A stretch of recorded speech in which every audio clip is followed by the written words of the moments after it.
West Coast as BC Place sets the stage for a Thursday night football battle between the Elks and the Lions. Edmonton has started 0-3 for the third year in a row, and things don't get any easier here in Vancouver tonight, going up against a Lions team that put up 500 yards of offense in Winnipeg last week in a victory with a quarterback playing maybe the best football of his career. Absolutely. VA has been responsible or led the team to 5 of the last 7 straight wins when these two teams meet. After 3 weeks, Big Play VA leads the CFL in yards and big plays. McLeod Bethel Thompson has done everything except get a win. He's coming off a 4-touchdown game. He's averaging over 300 yards per game and has completed 73% of his passes. But Edmonton still looking for their first W.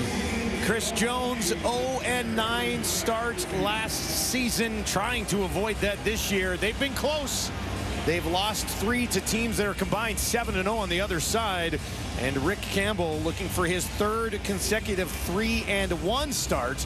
7 wins in a row in this head-to-head on the side of the BC Lions as we get ready to roll into another week of great CFL action. We are underway. Boris Beatty hangs one up there.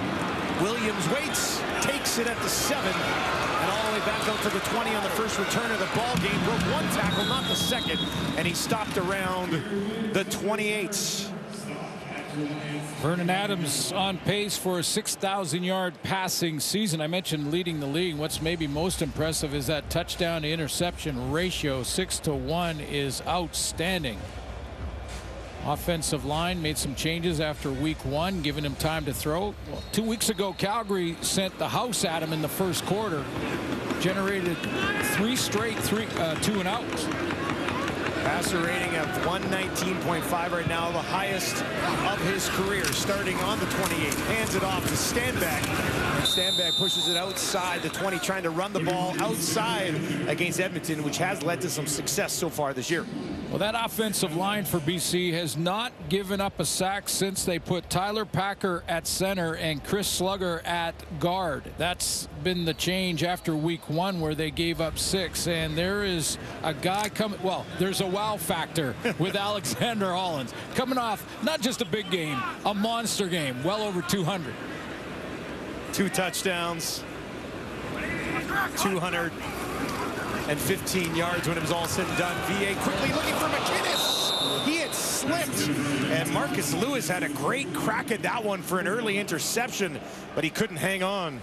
Well, this gives you an idea of the timing and how you have to be on the same page with your receivers with offense, because even that little slip, that split second where McInnes went down, the timing with the ball was thrown to that spot, the timing was off, incomplete. Quick 2-and-out to start the ball game here. BC won the toss, took the ball, and can't do anything with it. Flintoff will boot it away. Javon Leake slides over to his left. Takes it cleanly at the 32. And up the sideline for a short return. And a look at McLeod Bethel Thompson. Well, the numbers are there. I mean, there's no question that quarterbacking has not been the issue in this 0-3 start for Edmonton. Almost 1,000 yards passing. I mentioned completion percentage over 70. And he's thrown for over 300 yards in every game. He has never thrown for 300 yards in 4 straight games in his career. So he'll try to do that here against the BC defense. Starting on their own 43 for the visitors. Fakes the handoff, dumps it on the far side, and that'll be taken for a first down and a little bit more on the far side of the field. Arkell Smith getting involved. Yeah, Arkell Smith is going to be just off in the backfield here. He's sort of a slot or almost a loose tight end coming across the formation. Then he just shoots out to the sideline. MBT hits him in stride, and he turns the corner. And if he doesn't step out of bounds there, he gets another 15. 3rd catch of the season for Smith out of Central Missouri. 34 touchdowns in Central Missouri. That's a school record. MBT now, they get him out to his right. Drops another completion in there. That one goes to Gittins. And he's taken down by Kent. Let's take a look at this Elks offense. We'll change up front on the offensive line. Hunter Stewart started at right tackle last week. He moves into guard. Brett Boyko will play the tackle spot. And speaking of coming off big games, Dylan Mitchell over 100 yards in their last outing and is really getting on the same page with MBT. Well, Hergy Mayala tonight dealing with a bit of a hamstring issue. Gavin Cobb, who was hurt in the preseason, slides in the slot for MBT in the Edmonton offense. 3 options out to the right. That's where he looks first, has time, sends one down the field looking for Giddens. Giddens never really picked that up, working against Rugamba, and it falls incomplete, 3rd and 6. Yeah, he didn't see it because he didn't react at all. The ball was, he was straight down that sideline or just inside it, and Cloud Bethel-Thompson threw it to his outside shoulder and along the sideline. He didn't even find it. He's looking up at the, trying to gauge the lights now.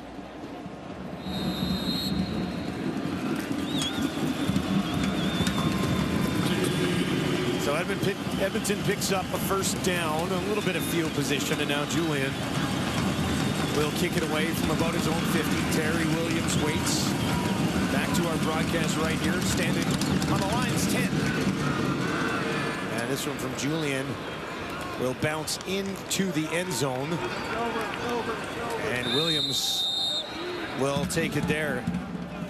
Alexander Hollins, what a start to the season for this guy. Nobody can slow this guy down just yet. Team in the Canadian Football League, and that guy right there, he's the reason. Alexander Hollins, outstanding start to the campaign. Well, and he made the big plays down the field, the big chunk plays, and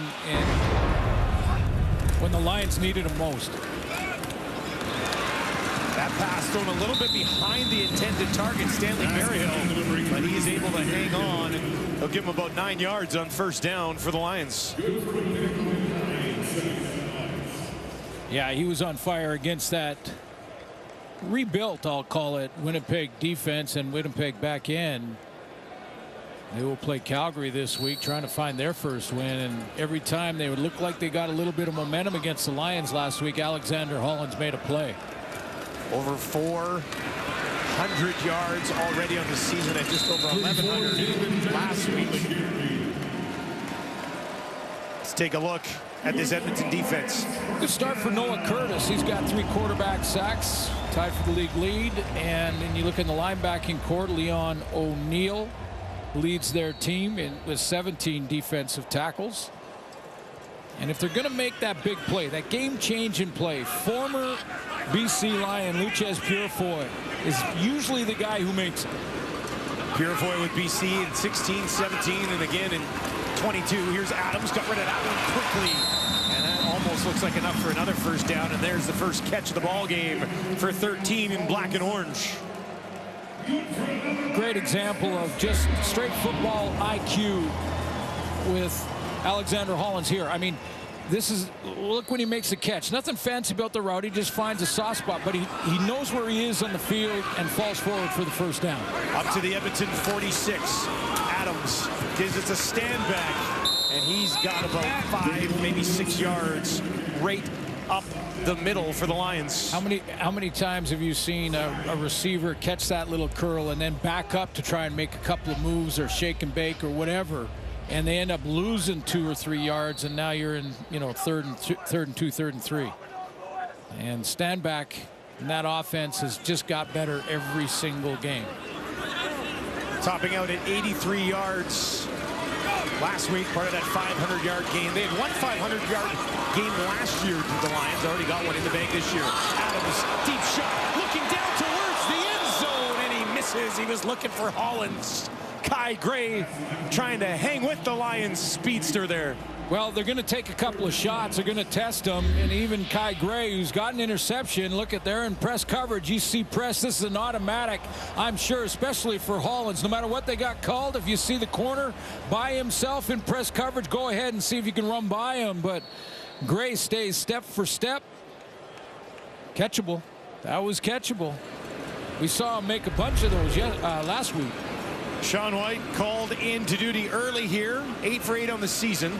He has hit 25 in a row. This one from 47, and that's up and bobbled and taken down at midfield. A rare miscue for the Lions special teams unit, and Edmonton takes advantage.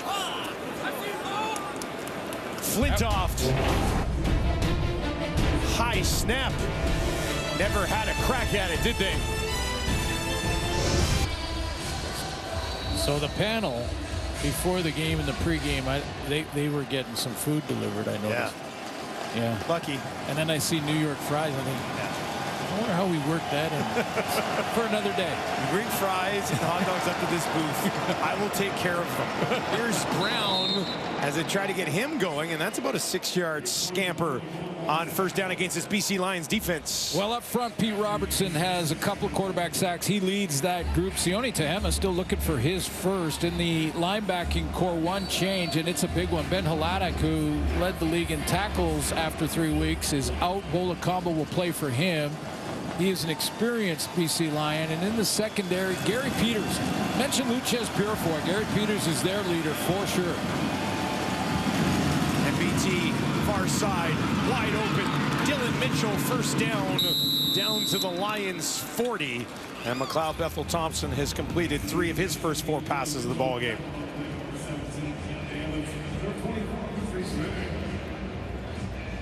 I mentioned the big game for Dylan Mitchell, and I had a good chat with him leading up to this one this week, and how they're just feeling real good about the chemistry between 17 and number 10, their quarterback. Fresh set for Edmonton with a 1-0 lead here early. That is knocked down as the quarterback tried to let it go, but busting through was linebacker Patrice Rene.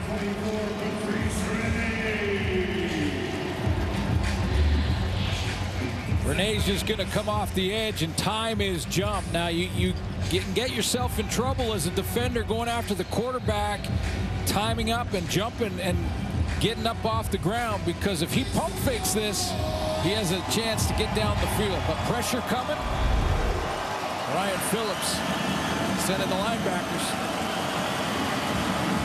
Devon Leak into the game at running back. 3 options out to the left. That's where Leak will go as well. MBT looks to his right, takes off, and now he's going to run it. Lunging over top of the defender.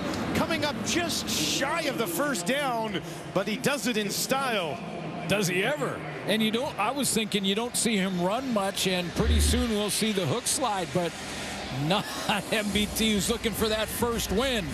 He's battling, try to lead by example, get up and try to get that extra couple, and he did. So now they're in a chance to, well, they are sending out the field goal team. Well, it ended up being 2 yards. They marked him with the elbow, not the roll. The roll got him a yard away, and I'm sure they would have gone for it at that point. They'll set things up for Boris Beatty. 4 of 5 on the season. 3rd and a long one. Beatty for a 4-0 lead here early, and he's able to knock that one home. And Edmonton with a lead in Vancouver on Thursday Night Football. Alex Hollins would stay with me, and I ended up learning that he's really good. He talks a lot, but man, how is this guy on the practice roster? Then Vernon Adams ended up starting in his 2nd or 3rd game. Hollins got the start as well, and they never looked back after that. VA also said Hollins won't admit it, but he will never forget me because I threw him his first pass, his first touchdown, and that they're locked in for life, guys. Could be a great career for Hollins if he's got VA connecting with him that well. Chasing down a pretty big name. Giro's okay. VA fakes the handoff, turns a little pump fake, now dumps it off, and he's got his running back Stanback. Stanback's got a first down, tracked down from behind at midfield by Anderson and Bratton, but a nice play call there from the Lions. Yeah, it really was. I love this play. I mean, it's going to be a little screen, and they need a little patience. Let the defensive line and linebackers are going on those stunts, get up the field and past Stanback, and then give him the ball. That's great patience by VA to hold off, and then drop it to him, and he does the rest. Smack dab in midfield here for VA and the Lions now. Stanback out to his right. VA rolls to his right, looks down the field, throws, looking for Hollins.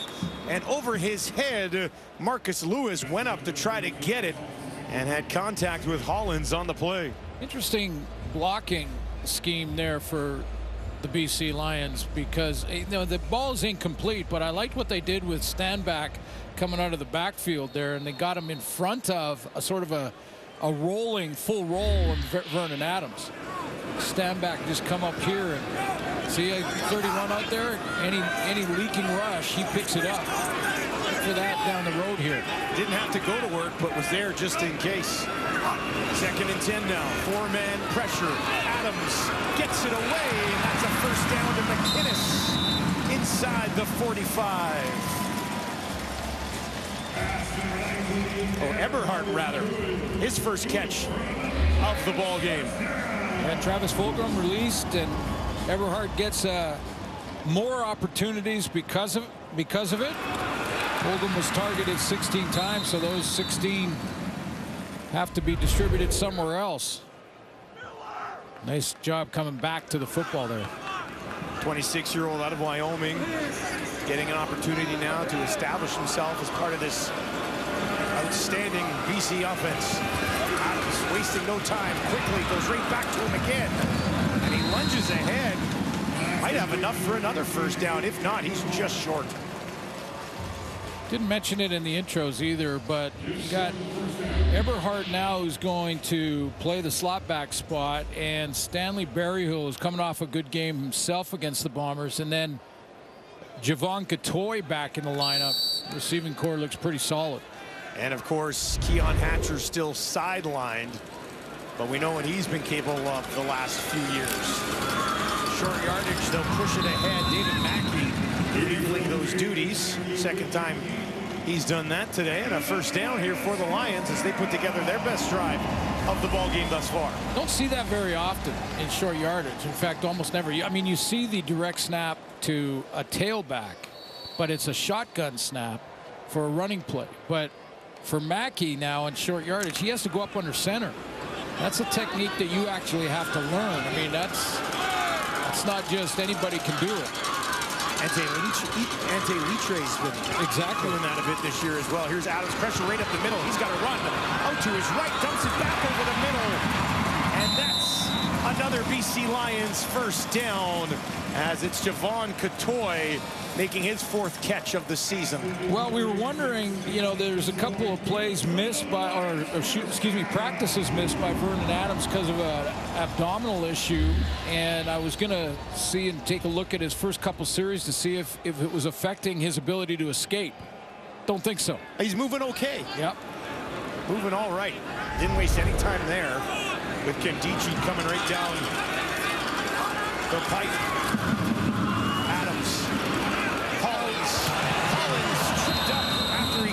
Ball could have been something cooking there, but he ended up being taken down. That's why defensive linemen, if you don't get to the quarterback, get your hands up, because you may affect the throw of the quarterback. And if you do that, Noah Curtis, watch him, he's in the throwing lane, so Vernon Adams has to put a little bit more air on it, and that allows the defense to rally to that tackle. Curtis is a big guy too, 6'6". 3 sacks already on the season, 6 tackles. Having one of the better starts around the league this year is Curtis. Adams out, just a 3-man pressure. And he misses the intended target. Was looking to go back to Hollins. That one wasn't really close. Maybe a little bit of miscommunication on that one. Like the little out route here for Hollins. And they have missed a couple. And coming off the big game, they've cooled down a little bit. That one just got away on Vernon Adams. Thrown in the direction of Bynum, who made that tackle on Hollins on the previous play. So Sean White back out here again after the high snap cost them 3 points earlier. This one from just 24 yards to make it 26 in a row. And the former kicker of this Edmonton franchise knocks one through. Lions are on the board. Has played those 2 teams and lost to Saskatchewan, and all one-possession games. They're closer than I think people think. The opponents they've lost to are combined 7-0. Exactly. To start the season. Edmonton 0-3, and now get the BC Lions head-to-head here. They'll hand it off to Brown, and Brown gets about a yard. Maybe they'll give him 2 on first down. And yeah, this is big because they're going to be honoring one of the best in Ricky Ray. Over 20,000 yards, championships in with two teams. The Argos will be honoring the great Ricky Ray, one of the most accurate passers in CFL history. That'll be a fun night tomorrow night. I think the most ridiculous stat with Ricky is he leads 2 franchises in passing yards in such a great passing game. Oh, and that one looked like it hurt. Rene, free pass to the QB, takes advantage of it. Yes, it was. Free pass for 24, and he didn't disguise it either. I mean, he's coming off the edge, and Rene has a clear shot. Unblocked right to the target zone, and big hit on McLeod Bethel Thompson, who's trying to look down the field and doesn't have a... Wow. Good, hard, clean hit. 3rd and 16. Julian kicks it away from his own 23. This is going to back Williams up a few steps. Takes it. No space. 60-yard kick from Julian. Return to the 29, and that will do it for the opening quarter. Edmonton 0-3 on the season, leading 4-3 after the first 15 minutes. Lions, Elks, Thursday Night Football.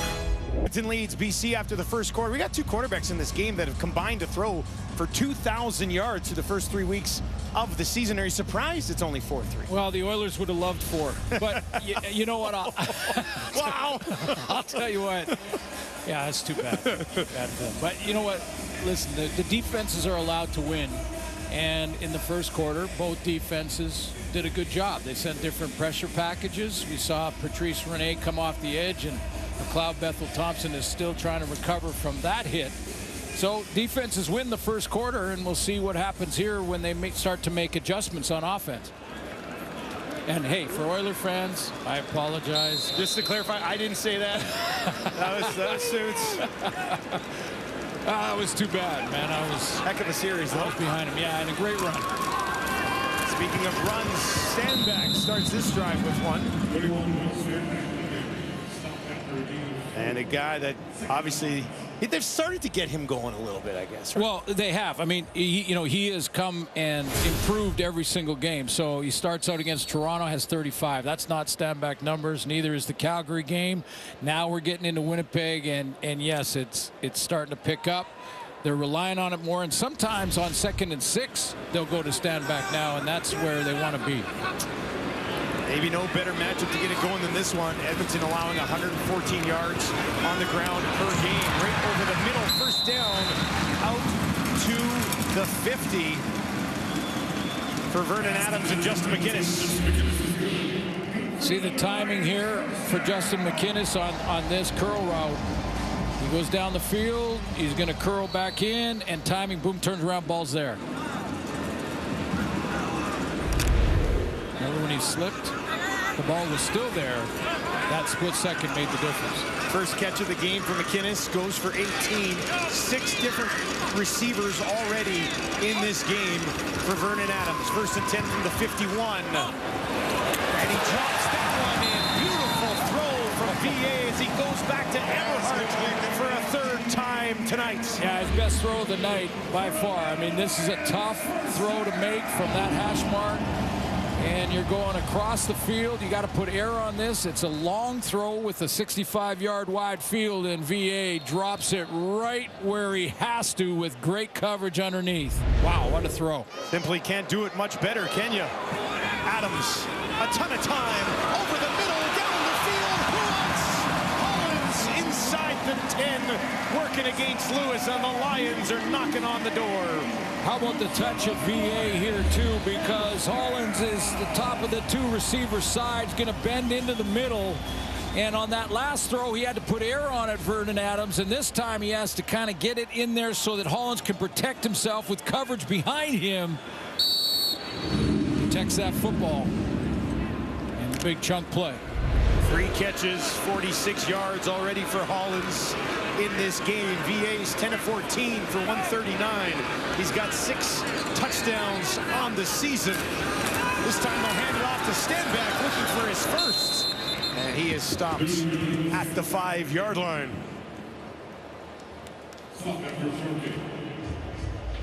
Receivers come in, big guys go out.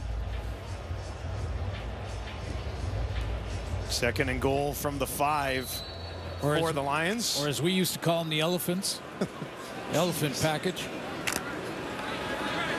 Get the big boys back out there.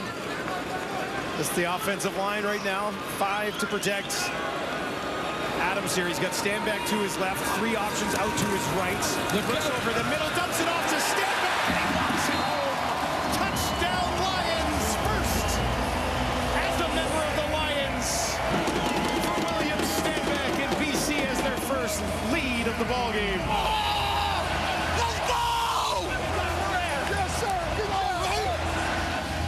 Well, I'll tell you what, you can protect the blitz, or you can get rid of it before the blitz gets home. Edmonton is sending pressure on Vernon Adams, and he knows he can't block those 2 linebackers. And if there's 2 linebackers in the backfield, who's covering my back out of the backfield? Nobody. Just see that backside if you see it. Okay. But we won't run break really again, but just in the future if we do. Stenbeck been involved in the passing game so far this year, but finally finds the end zone in his 4th game as a member of the BC Lions. It was a 6-play, 81-yard drive that took just over 3 minutes and ends in the hands of William Stenbeck.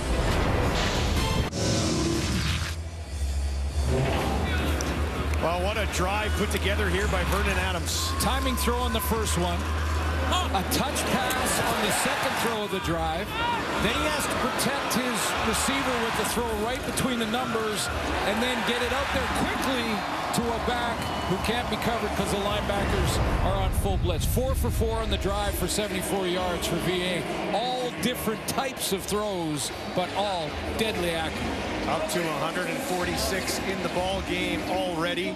3 catches for Hollins, 3 catches for Eberhardt. Stenbeck's got a couple of catches. 20 yards and a major. Feels like a night where Edmonton has to find a way to keep pace with this BC Lions offense. Leak on the return. Got past 1 man, forced out of bounds at the Edmonton 30 as McLeod Bethel-Thompson trots back out onto the field. We'll see a little bit of Javon Leak in the offense. I think he started to get out there for this first down, but then got called back to the sideline. But we will see him mixed into the offense, and I think he's doing the return game too. But it's something Edmonton could really use in this one. We'll see if they get Geno Lewis activated here. He's 4th on the team in catches through their first 3 games. Big target for MBT. Couple of fakes down the field. Dropped in there for Dylan Mitchell. Takes it inside the 40. And just like that, Edmonton strikes with a big one.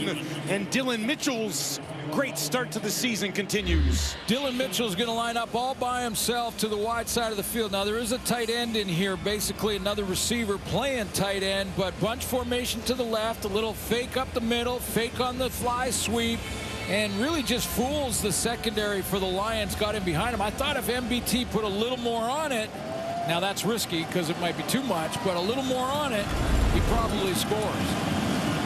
45 yards to Mitchell.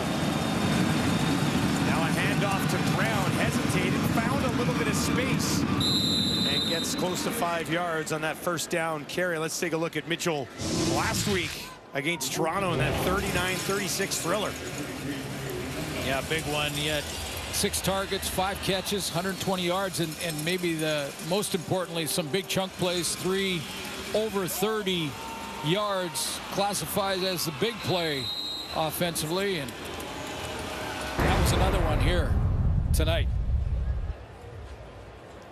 We talked to Mitchell earlier this week, and his confidence, it's there. He talked again, like last year when he said he wanted to go for 2,000 yards. We brought it up with him on a call this week. He goes, I always think I can go for 2,000 yards. Like, he's a very confident young man. And he's a part of a great group of receivers that McLeod Bethel-Thompson has to work with this year, and Mitchell's had a really good start.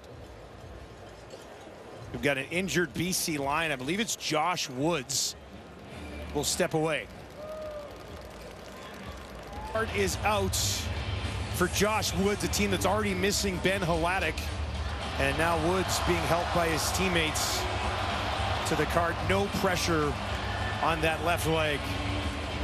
Yeah, he got caught under the pile. It was that running play and extra effort from Kevin Brown, but as he kept sort of breaking tackles, the pile got bigger, and it looked like Martez Ivy landed on that leg.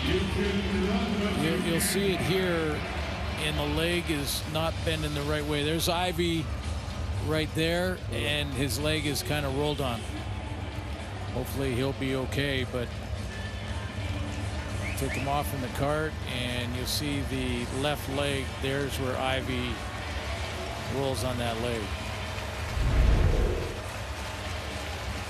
Josh Woods, an important piece, smack dab in the middle of that BC Lions defense. Already had 23 tackles on the year. 3 of those tackles for a loss, a fumble recovery in its 4th year out of UCLA. And you can tell the frustration on his face as he leaves the field. Ben Hladek, who's already hurt. Ace Ely, first-year man out of Georgia Tech, 25 years old, 6'3", 235, has some size, but now called into duty. Bethel-Thompson right over the middle, and that is complete, pushing it ahead. And a first down into the hands of Arkell Smith. Never surprising when an offense goes right after the injured player. This is the intended target, and he catches it right in front of Ace Ely, who has just replaced Josh Woods. Smith and Gittens in the slot to the right of MBT. First and 10 from the BC 16. He'll stretch it out, hand it off to Brown. Brown puts on the brakes, trying to find space. Nothing develops, and they'll stop him shy of the 15. Back to the line of scrimmage, but no further. Well, this is how you make up for that first play. You get back in there, you're showing blitz, and then watch the hustle from Ely to track down Kevin Brown, try and take away that cutback lane. And when he tried to cut back after Ronald Kent cut him off from the secondary there, Ely was waiting for him. Edmonton firing at 87.5% in the red zone so far this season. Can they keep that streak going? Towards the end zone, touchdown! They do! Curly Gittens Jr. pulls it in from MBT, and Edmonton strikes back. Late flag on the play back at the 40. Different layers on the route there. There was a shorter route. I actually thought McLeod Bethel-Thompson was throwing it to the shorter one, but he just launched that right to Curly Gittens. That's going to be rough in the passer. That'll apply to the kickoff, I'm sure. But watch this throw as McLeod. Result of the play, the touchdown. There's roughing the passer, BC number 0. That 15-yard penalty will be applied on the ensuing kickoff. So there you go, the kickoff. The penalty will be applied on the kickoff. Curly Gittens was the second layer. I believe it was Dylan Mitchell on the shorter crosser. So I'm just saying, that's a little dog, huh? Second touchdown of the season for Gittens, the 7th thrown by McLeod Bethel-Thompson. And Edmonton looks to retake the lead, and that is exactly what they do. Edmonton, very efficient in the red zone so far this year. MBT into the hands of Gittens.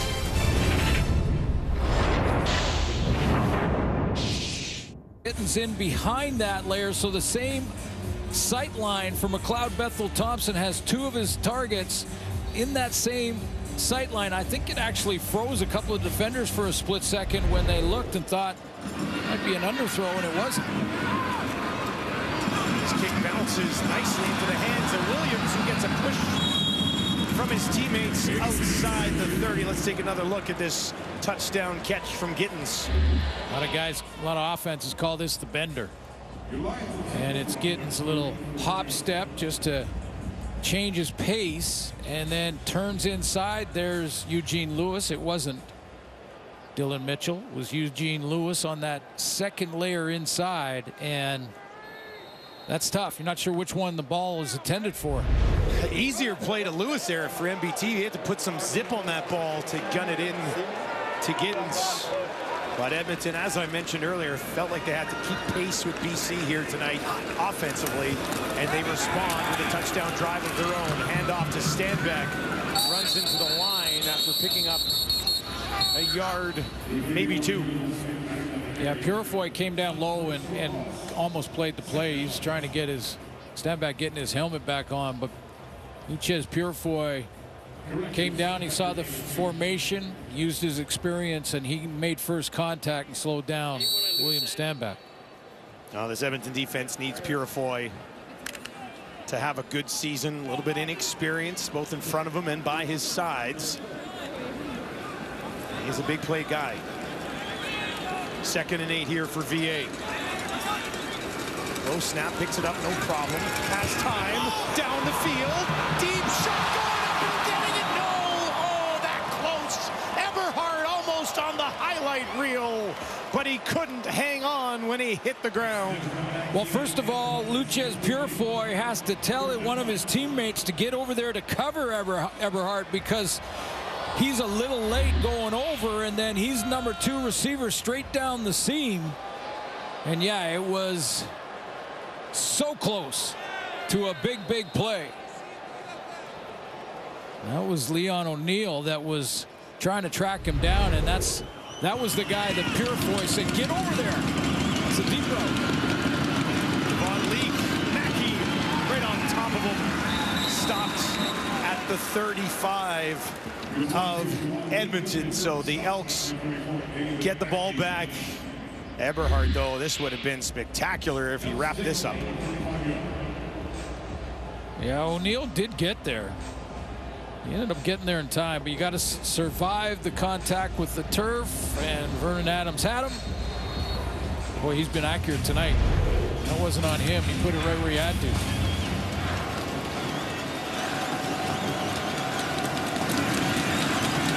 Bethel Thompson, 6 of 8, 103 yards and a touchdown so far. Just 4-man pressure, but they get through. He's hit as he throws. Diving back towards the ball was Mitchell. Could not get there, and it falls incomplete. Deontay Evans had a crack at it, too.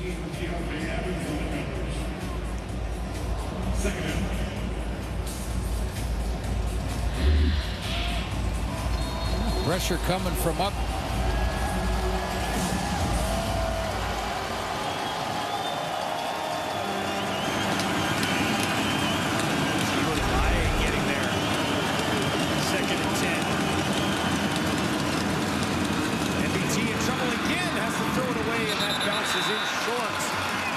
The BC Lions defensive line sucks the momentum back from Edmonton in this football game.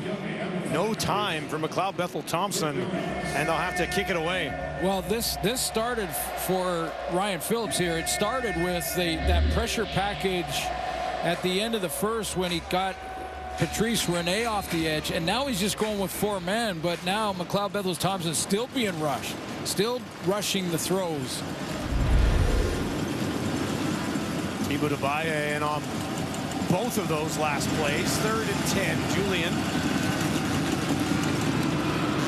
gets it away, averaging 52.5 on punts so far this season. Williams takes it up the near sideline and steps out at about the 47-yard line.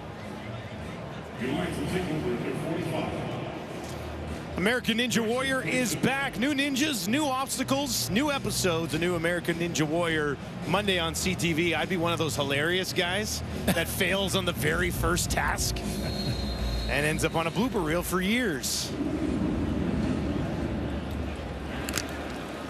5.5 minutes on the clock here in the second quarter. BC with the ball. trailing by 1, starting on their own 47. Empty backfield for Adams, 3-man front for Edmonton. VA with time over the middle, and that misses everybody. Terry Williams was out there and in the area, but he didn't have a crack at it. Looked like the first sort of subtle movement to his stomach, which was a problem this week. Not giving him an excuse. He's missed a couple. That was just guys in his face that was causing that errant throw, but getting hit just as he threw. But he got up, kind of grabbed his leg and then his stomach. Looks like he'll be okay. 2nd and 10. Williams stays in the game here with the offense. Adams again, this time over the middle. Cotoy, first down, and takes it inside the 50.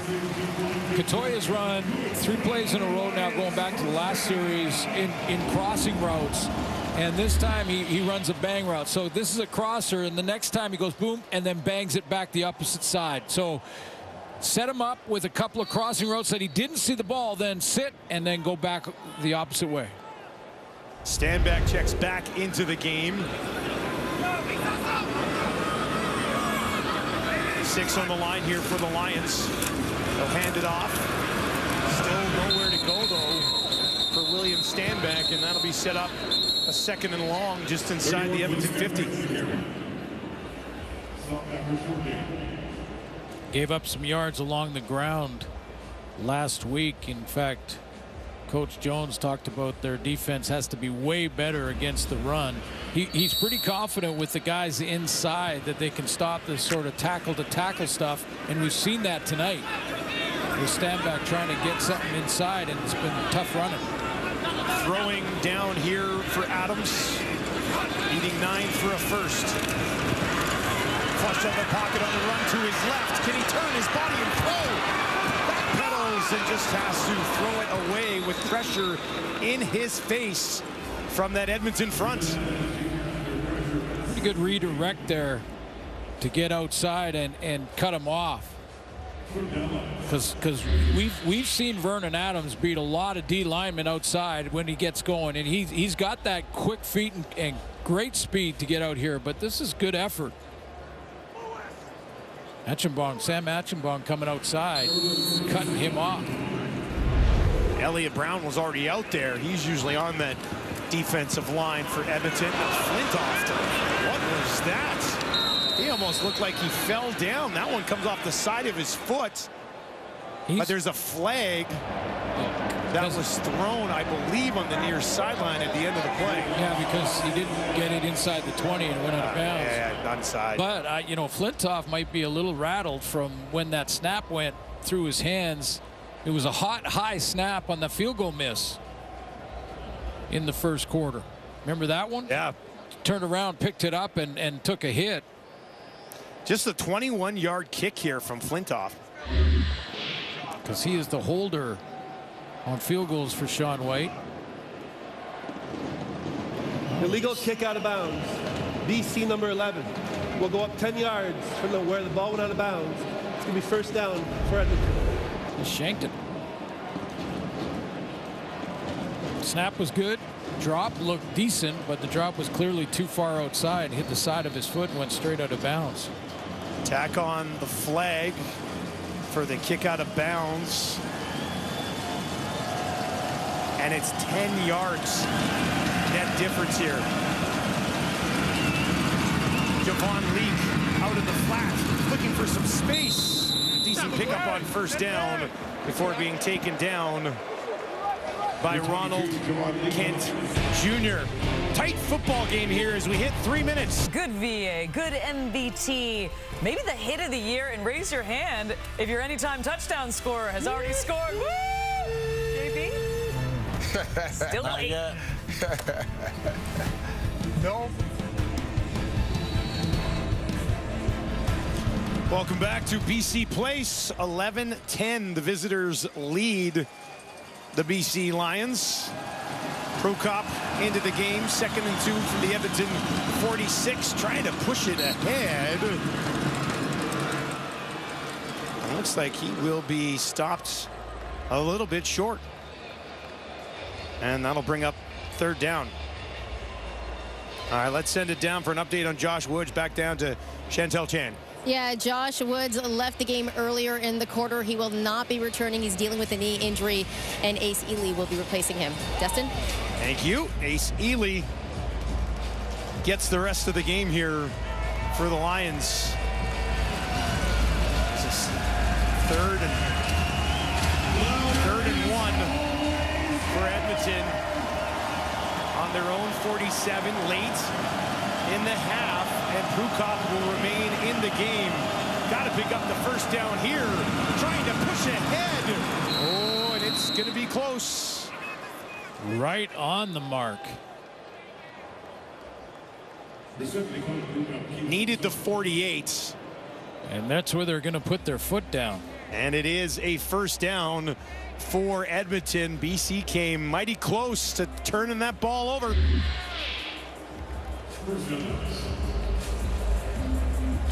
can see the 1st down marker at the top of that screen, and then so it's a full yard to go. Didn't have it there, and then that 2nd effort, that little sideways push, got him there. Only just. That is why Prukop was brought in for Edmonton. Stays in the game now. 1st and 10 from the 48. High snap. Gives it to Leak. Leak trying to kick it to the outside. Gets the midfield. Stays on his feet. 1st down. Javon Leak takes the handoff from Prukop and has his biggest offensive play of the season. Well, Prukop in there running a little bit of sort of veer look, like a complete run offense that you sometimes see in college down south. You got a couple, 3 backs in the backfield. Kevin Brown, you've got a fullback in Green, and then Javon Leak actually takes the rock outside and gets the 1st down. MBT back into the game. Gavin Cobb in the slot out to his right. Turns, fakes the handoff, takes a look, has some time, but throws it away. And it falls incomplete. Yeah, deliberately threw that away. Didn't like what he had down the field. Thought he might have had Kevin Brown as a check down kind of player, but again, another quiet night so far for number 4. Kevin Brown was consistently the most dangerous weapon in the offense for Edmonton last year. 1,000-yard guy. 2nd and 10. With just over 90 seconds, they're not going to get this off. They don't. Flag flies just before the snap. So when you talk about Edmonton and you talk about 1 possession losses and how close they are, and then what happens? You say, well, how are they not finishing? How are they not making? It's little things like that. Time count violation. Edmonton number 10. It's a loss of down. It's going to be 3rd down. Inside of 3 minutes of the half of the end of the game, it's a loss of down. Too many men. Now it's 3rd and 10. They did not seem to be aware of that, and now they're going to have to rush out here. And we talk about the close calls. I mean, those 3 teams that they played, unbeaten so far in the year. That'll change tomorrow with Montreal playing Toronto. But so why aren't they finishing those games? They're so close. Why aren't they finishing them? One of the reasons is the little mistakes just like that one. And they have their timeouts. Somebody could have been paying attention and called a timeout in that situation when they saw the clock ticking down. Julian drops this one in, bounces at the 3, but then trickles into the end zone. And Williams got hit after he took the knee. I don't see a flag anywhere. I'm surprised that flag didn't come out on that play. Incidental contact, I guess. It was Aubrey Miller, the cover team, and so he just giving up a single there. Just did, and then kind of a. Chris Jones was giving him an earful. I am shocked On the sideline. He still is. I think he's still mad at the time count, and it's carrying over.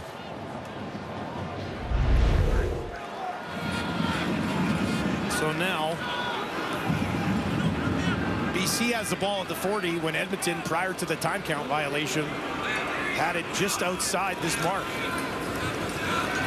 Adams, ton of time, over the middle, first down, out to midfield. There is a ton of time.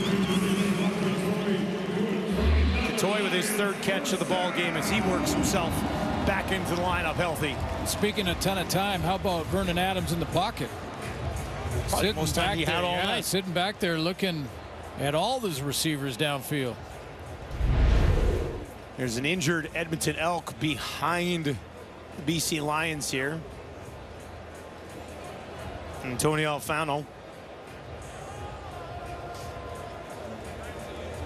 Halftime coming up. Lots to talk about. I'm assuming the last 30 seconds or so of the Elks here will be discussed.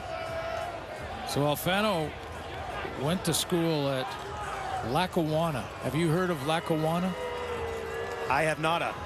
Every single year, and it's been a few now, there is a school that You don't know where it is. where is it's apparently it's in Pennsylvania, and it's by Scranton.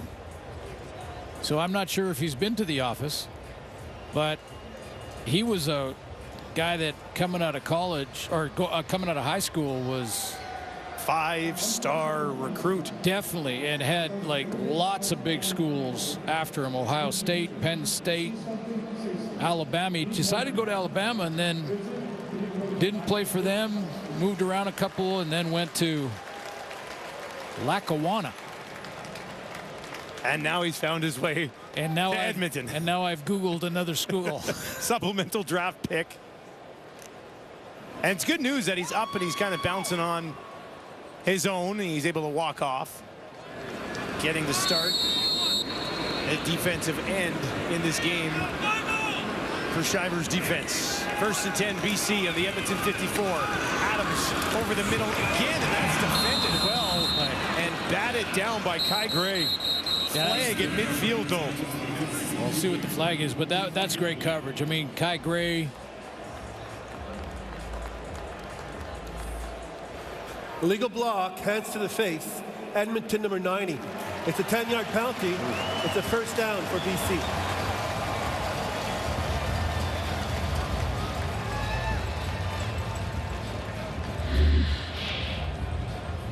Kim Dichi.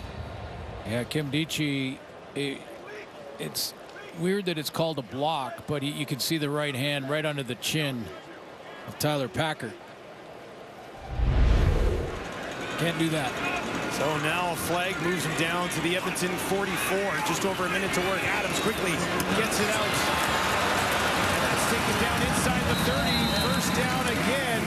And it's Eberhardt as BC trying to take advantage of Edmonton late here in the first half. Yeah, and you know that Chris Jones is going to go in at halftime and talk about decisions and a couple of really bad penalties that are putting the BC Lions now in scoring range.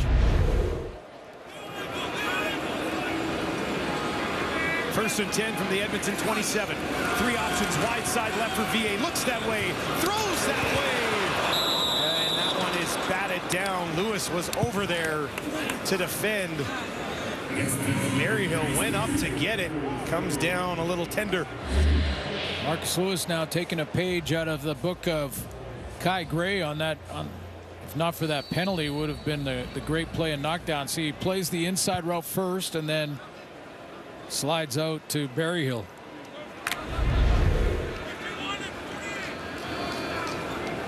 Second and 10. Vernon Adams 7 yards shy of a 200-yard passing first half. Ton of time in the pocket again.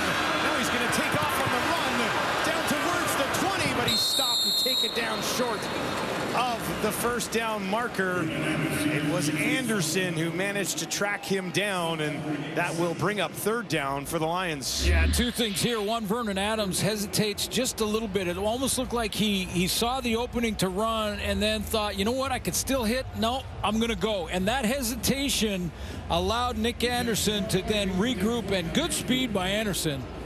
Big linebacker at 230 pounds to hustle and get one of the fastest running quarterbacks in the league. Chris Jones has told us that Anderson is probably not playing down south because he's short. 5'11". They like him bigger, but don't get me started. This guy's moving, man. There's a lot of guys that could or whatever get the big paycheck in our league. World class. John White knocks that one through.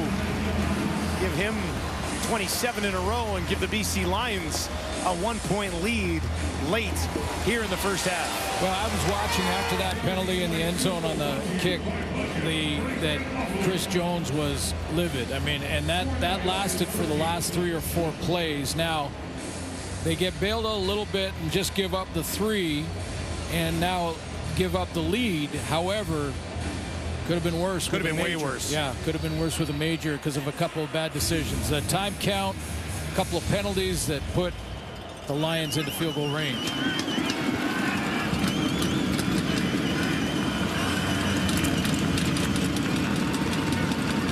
Kevin Brown trying to free up a little bit of space for himself, and he does. Takes it all the way out midfield, and that is how the half will end as that ball pops out, batted away. Clock was at 0.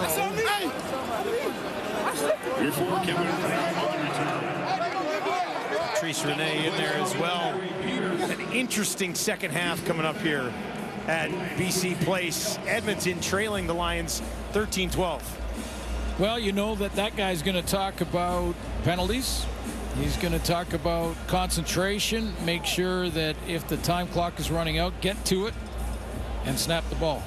Discipline, no time counts when you're 2nd and 10 in scoring range, field goal range anyway. No penalties with bad decisions. Those kind of things have to be taken care of. The details. Take care of the details. Be disciplined. And Edmonton could get their first win. BC leads 13-12, looking to make it 8 in a row against Edmonton. We are underway in the third quarter. Thursday Night Football presented by New York Fries. Javon Leak, decent return, holds onto the ball, takes it outside the 35. So 7-12, 111 yards passing, and that touchdown to Curly Gittens that we just talked to. And there were some good things. Again, early on, a couple of blitzes got to McLeod Bethel-Thompson.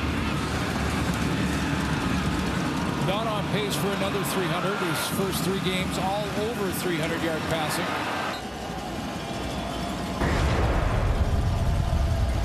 Edmonton starts on their own 37. They'll try the ground. Kevin Brown pushing ahead and a decent pickup on first down. He had 33 yards in the first half of the ball game. Yeah, and if you're just joining us, the middle linebacker for the Lions, Josh Woods, is out for the game. So Kevin Brown's going to need a little medical attention on the sideline as well. But for Edmonton to start with a run play right up the middle is... They almost had too many men on the field there. Mitchell had to realize right at the end, and he had to run off quickly. 2nd and 3. Javon Leak slides into the game for Brown, as Suits mentioned, will go banged up. And they'll go to Leak, pushing it straight up the middle again. And he had enough for a first down. So back-to-back running plays for Edmonton to start the second half. Let's see what happened to Kevin Brown. Looks like he's holding his ribs there. This is a real good run play up the middle. Again, testing the run defense with the new middle linebacker, Nace Ely, playing for Josh Woods. It looked like when he hit the ground, maybe he landed on his arm, hit his ribs. Javon Leak may see some more action here while he tries to recover. 1st and 10 from their own 48. Had the lead a couple of times in this ball game. 4 options out to the right for MBT. Looks over the middle, has a completion, and that is back into the hands of Arkell Smith for his team-leading 3rd catch of the ball game. This is the veteran of McLeod Bethel-Thompson just looking off the defense and freezing them. Watch how Javon Leake enters, and now this is where he's looking. He's looking at Javon Leake out of the backfield, and watch how he just holds that look, holds the look, and then bam, right across the middle. That draws the linebackers over there, and he goes back into the middle. Gino Lewis at the top of your screen does not have a catch in this ball game. There's another one for Smith, and he's got a first down as Edmonton marching early here in the 3rd quarter. Dylan Mitchell getting his nose dirty a little bit to get a block for his fellow receiver down the field. He gets, first of all, MBT getting the ball out of there. He had a D lineman on him, and he got it out of there. And then watch the block just to the left of your screen. Mitchell gets up there, and well, he just missed it, but gets a nice block. Working from the BC 31. Tom Bethel-Thompson looking down towards the end zone, but he misses Gavin Cobb. Cobb found himself wide open in his return to the lineup, but they can't connect. Oh, man, he was wide open. You don't get these opportunities, especially against a good defensive backfield like the Lions have. This is a corner route from that number 2 spot, and wide open, and the reaction from McLeod Bethel-Thompson was, no, no, no, I can't believe I missed him. Come on. Had him wide open. Couldn't drop it in there. Instead, they face a 2nd and 10. More time. Now he's going to have to step up in the pocket. He's going to take off. MBT's got the first down, lunging ahead. Took a pretty good pop on the leg, but bounces right back up, and we've seen him twice tonight use his legs to pick up significant yardage. Well, and you know what I'm seeing from him tonight? A real sense of urgency. I mean, we had a good talk with McLeod Bethel-Thompson this week, and first of all talked about his love for the game and how, you know, he loves the athletes in this game, and he's been in a lot of teams, on a lot of leagues, and his journey has been amazing. But Devin Brown checks back into the game. MBT over the middle, intercepted Ciante Evans. Evans takes it away and now goes down just inside the 15. A big drive for Edmonton, stolen away by the veteran Ciante Evans. The 18th interception of his career comes at a big time for the home side's defense. Ciante Evans out here at the corner. Watch him break on this football, come downhill. Dylan Mitchell's going to run a curl. Now, you know, he could take a step back to the ball, but I don't think it would have mattered. That was just a great read by Ciante Evans. He sat on it and then came out of a cannon to go get it. First of the season for Evans. Lions get the ball back. Start on their own 13. The handoff, not really much room to go on that first down, 2nd and long. Yeah, I mentioned Ronald Kent playing for Ciante Evans at halfback off the top of the show, and that's Ciante Evans out at the corner. I think he's more of a natural corner, but boy, when he looks from that outside in. So McLeod Bethel-Thompson had the deep route and missed that corner that would have been a touchdown, and then was a little late on that throw. Ciante Evans took advantage of that. You can see the frustration building. 4th interception of the season thrown by MBT. 2nd one that was thrown inside the 15-yard line.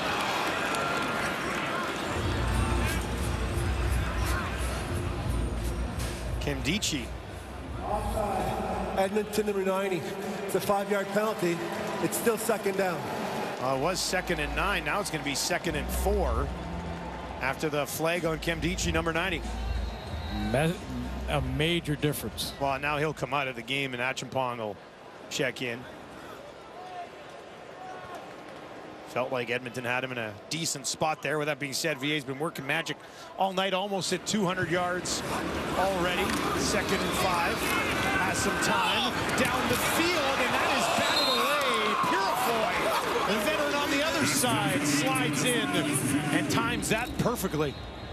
Yeah, we're seeing some DB play. Deontay Evans saw a couple plays by Gary Peters in the first half, and this time it's going to be Luchez Purifoy. We mentioned off the top of the show that Purifoy is, if this Edmonton Elks team is going to finally get that first W, their veterans have got to come up and make plays, and that's a big one because that is sure hands as it comes out there with McInnes, and he got it out of there.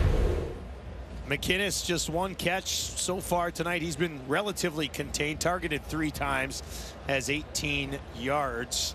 Eberhardt with 4 catches, Hollins with 3, Katoy with 3 for Edmonton so far. But a nice play there from Purifoy. Seen some from Gray as well.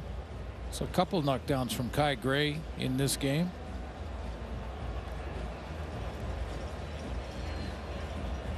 And that is Alfano again, who was hurt earlier in the game. In the first half, they had to tend to him, and I wonder if this is something popping back up from the previous injury. Let's get a look at it.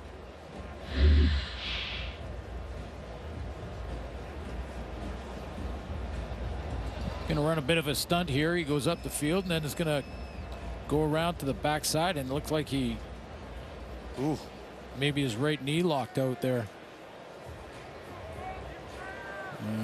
Yeah. Well, he is up, and they will walk him towards the room this time.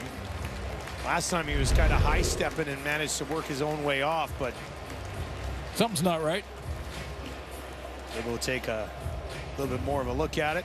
A good sign that he's putting weight on it. And a little bit of a limp, but if you're just joining us, we did see Josh Woods of the BC Lions defense carted off in the first half with what appeared to be an injury to his right leg.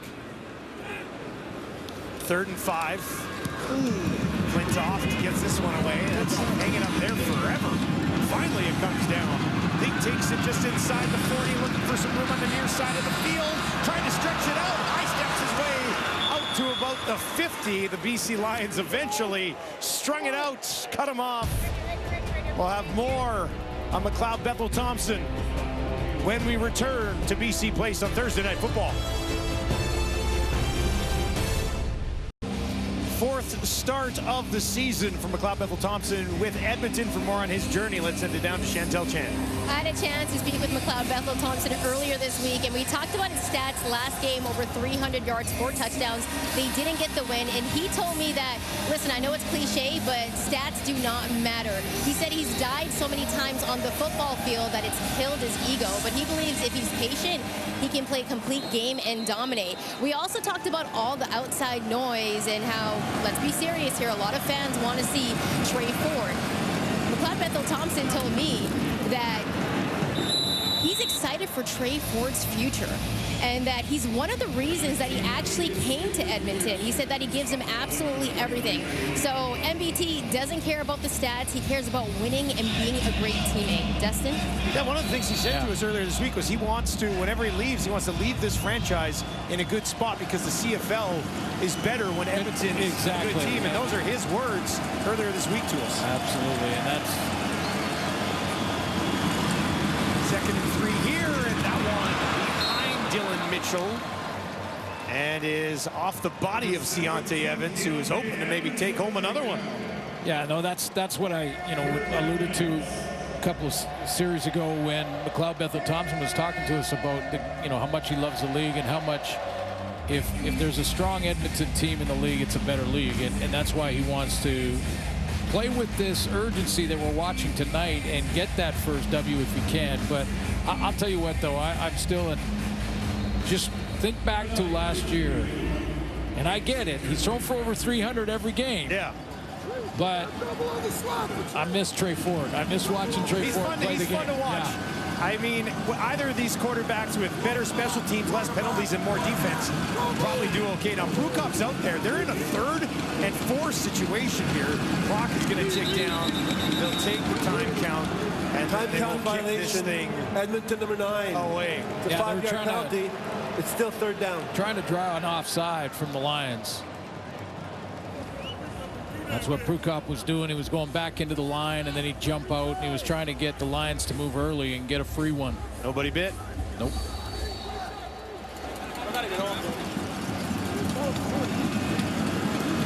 this time they'll kick it away to Terry Williams, who waits back on his own 10-yard line. BC about to get the ball back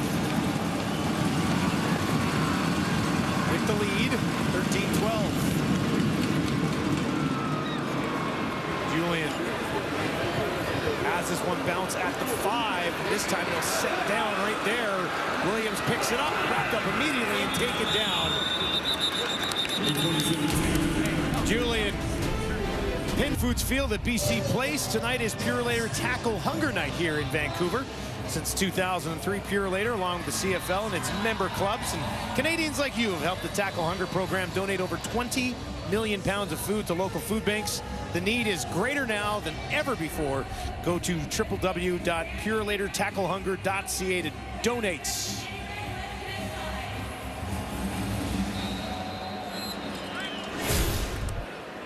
Here's a look at your next dates. Saturday in Calgary, and work the way through the league. Absolutely tremendous program. Completion to Justin McInnes, just his second catch of the ball game. Well, both these teams got to continue to keep their running backs involved in the game. You get tempted, start thinking about throwing it on every down, and that's when things can go bad quickly. That last completion puts Vernon Adams at exactly 200 passing yards so far here this evening. Terry Williams in the backfield. Clear him out, 3-man pressure. Collins grabs it, turns quickly. Knew exactly what he needed, and they got the first down. Terry Williams starts in the backfield and then goes out and becomes the decoy route for Alexander Hollins on that first down throw.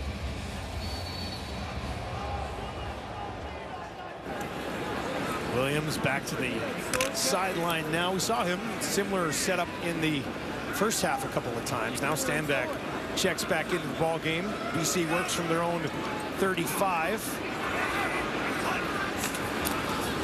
Everhart out in front of VA. He's going to look down the field for a deep shot. No, just missed. Trying to lay one out there for Stanley Berryhill, who was working on Lewis, but it falls incomplete. Boy, they've been close. They've been very close. Full roll for Vernon Adams. And it's basically a straight go with a little bend into the seam and right down the numbers, and it looked like almost he didn't kick it into top gear until after he saw the ball. If he goes full speed the entire way, he might reel that in. Just through his hands. Would have been the biggest play of his young CFL career. 2nd and 10 for the Lions. VA flushed out of the pocket on the run again, as a completion won't be enough for the first down as he gets it back into the hands of Eberhardt for the 5th time tonight. That's a big tackle. That's a major tackle right there, because there was a chance there for turning of the corner by Eberhardt to pick up. Like, he just needed a couple of yards. First of all, the scramble for Vernon Adams, and then he gets another 1.5 yards there, and they're going, or even a yard, but Lewis pulls him down. Big tackle. Second tackle of the ball game for Lewis, and 3rd and 2 on their own 43. Flintoft will be forced to kick it away. Leak slides over to his left, takes it cleanly just inside the 20. Nothing opens up here after a 54-yard kick from Flintoft.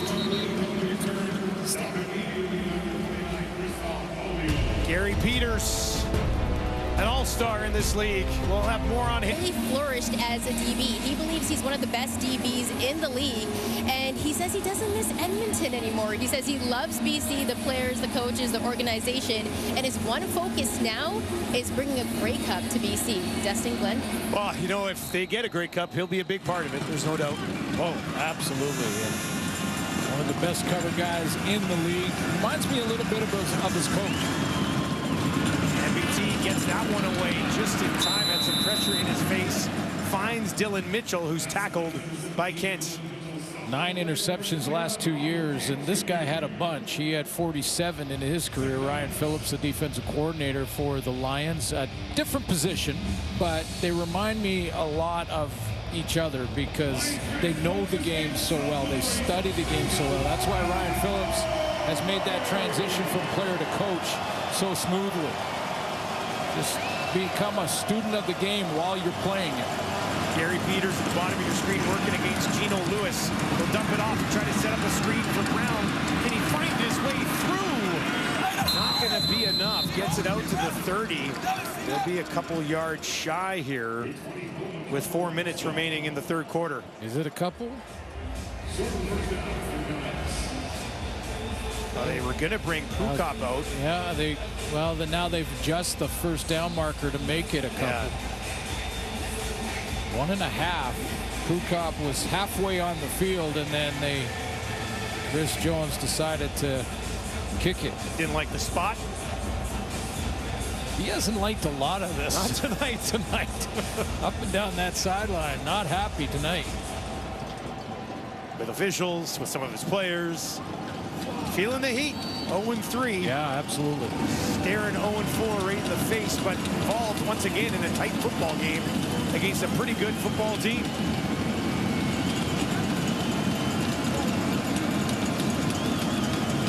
Terry Williams waits. Julian kicks.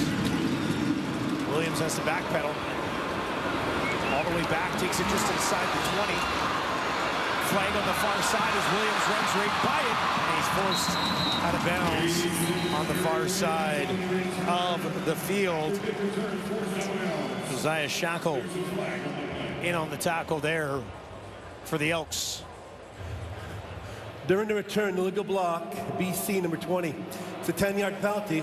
It's going to be first down for BC. Here's Vernon Adams on his new running back. It helps, you know.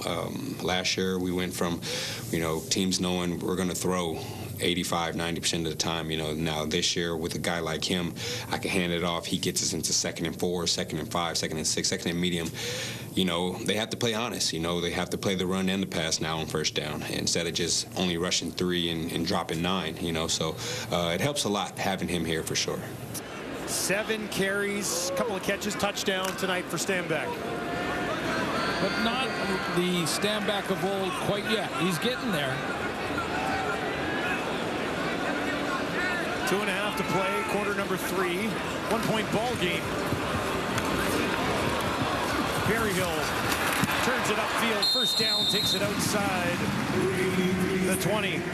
Berryhill had this kind of game last week against Winnipeg where he dropped the first one.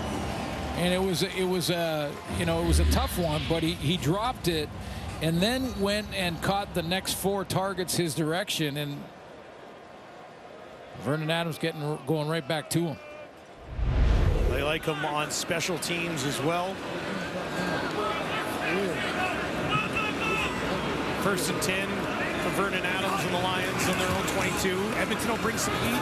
VA dumps it off to Stanback, turns it upfield, gets a block, finds a little bit of room. First down for the home side as VA saw that coming the whole way. Now that won't count in his rush average or his rush totals, but this is another way to get the ball in your tailback's hands. We saw a nice one earlier when he got it to him for the touchdown throw.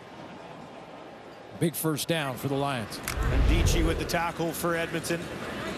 Takes BC out to their own 35.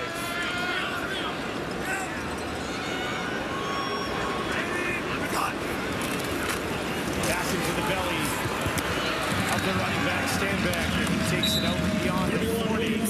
Pretty good pickup on first down. One of his better carries of the night on first down. Yeah, you take a look here at the setup for the defense. 1, 2, 3 on the line. So just 3 men for defensive linemen, but all 3 linebackers kind of in there, and the gaps in between those D linemen huge. That allows a chance for the offensive line to get to the second level and block the linebacker. That was his longest carry of the night. They go right back to him, and he's got a first down. So timed out well that we were talking about Stanback, and they're really starting to work him in here. Well, yeah, Jason Shivers now has got to figure out if he's going to get those linebackers closer to the line, and then maybe one of them is missed so they can, in the blocking scheme, so that they can scrape to the football. But if you can get an offensive lineman into the second level where you got a big old lineman blocking a linebacker, then you get your tailback going. Fresh set on their 47. Takes the handoff. Ton of time. VA down the field over the middle. Heavy hit at the end of it by Purifoy. But a first down for McInnes.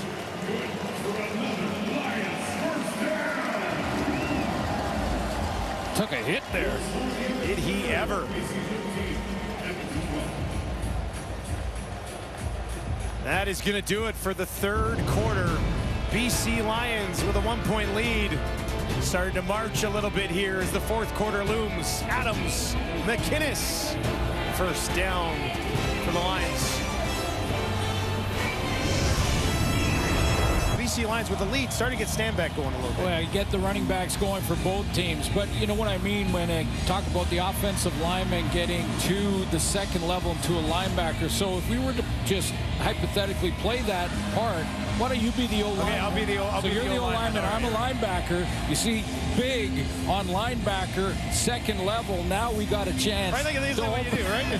We got a chance to open up a hole for those backs, and you want to get the O-line out onto that second level, get that big body on a linebacker. He can't scrape around it, and that's when the tailbacks can break one.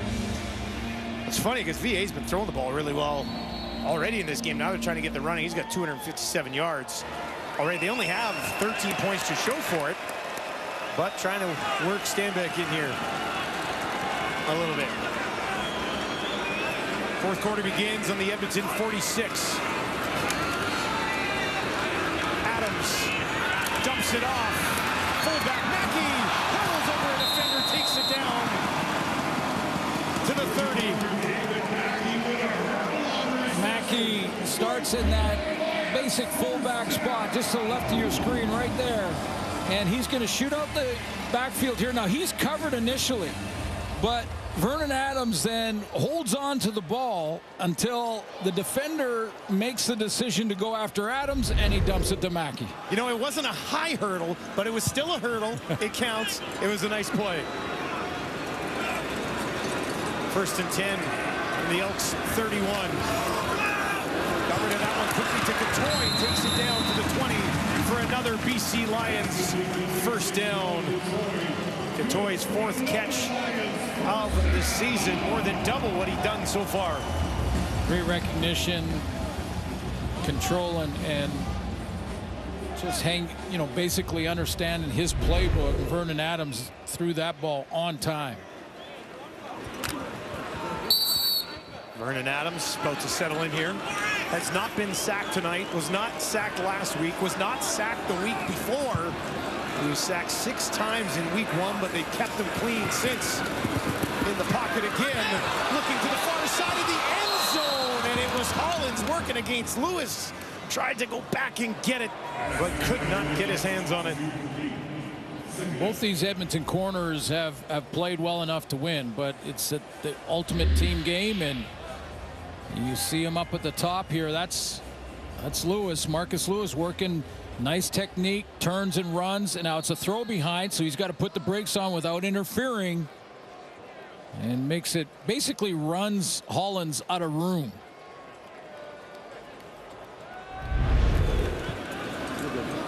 The play at both corners been very good tonight. 3 options to the right for Adams, 2 to the left. Steps up in the pocket again. Can take off if he wants. Now he does. Cuts it back inside, lunging down to the 10. Very close to a first down. If he doesn't have it, it's just inches away. Yeah, very close, and this deep in Edmonton territory, it takes away a little of the risk going forward, even if they are short. Tougher to make that decision if you're Rick Campbell in your own end.